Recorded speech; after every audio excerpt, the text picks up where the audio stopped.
एक मारवाड़ी था, उसको घूमने का बड़ा शौक था। अब वो घूमते घूमते एक ऐसे राज्य में चला गया जहां पर क्या था, हर 5 साल में राजा चुना जाता था। पर चुनाव का तरीका अनोखा था। एक हाथी आता, सूंड में माला लेकर, और सबके बीच घूमता था। जिसके गले में वो माला डाल देता वही राजा बनता था। अब क्या हुआ, हाथी आया माला लेकर, थोड़ी देर इधर उधर देखा और जाकर माला इस मारवाड़ी के गले में डाल दी। मारवाड़ी हैरान, अरे भाई, मैं तो घूमने वाला आदमी हूं, ये कहां फंसा दिया। खैर, उसे राजा बना दिया गया। सिंहासन पर बिठाया गया। राजपुरोहित आया, तिलक करते हुए शर्तें सुनाने लगा। भैया, आपको 5 साल के लिए राजा बनाया जा रहा है, लेकिन 5 साल पूरे होते ही आपको यहां से सैकड़ों किलोमीटर दूर एक उफनती नदी के किनारे छोड़ दिया जाएगा।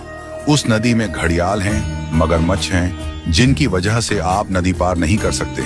अगर किसी तरह पार कर भी गए तो उसके बाद आएगा एक गहरा जंगल जिसमें हिंसक जानवर और खतरनाक राहें हैं। वहां आप जानो और आपकी किस्मत। अब तक जो भी राजा बना था उसे मालूम था कि 5 साल बाद मरना तय है, तो वह 5 साल बस ऐश करता था, भोग विलास, मजा, तामझाम। लेकिन यह मारवाड़ी अलग निकला। उसने सोचना शुरू किया, अब मुझे 5 साल बाद क्या करना है। राज्य की जो भी आमदनी आती थी उसमें से 51% जनता की भलाई में लगाने लगा, और बचे हुए 49% से उसने अपने आगे की प्लानिंग की। पहले साल उसने नदी पर एक पुल बनवाया, दूसरे साल उस पार के जंगल को साफ करवाया, खेती के लायक जमीन बनवाई, तीसरे साल वहां सड़कें बनवाई, लोग वहां बसने लगे, गांव और मोहल्ले बनने लगे।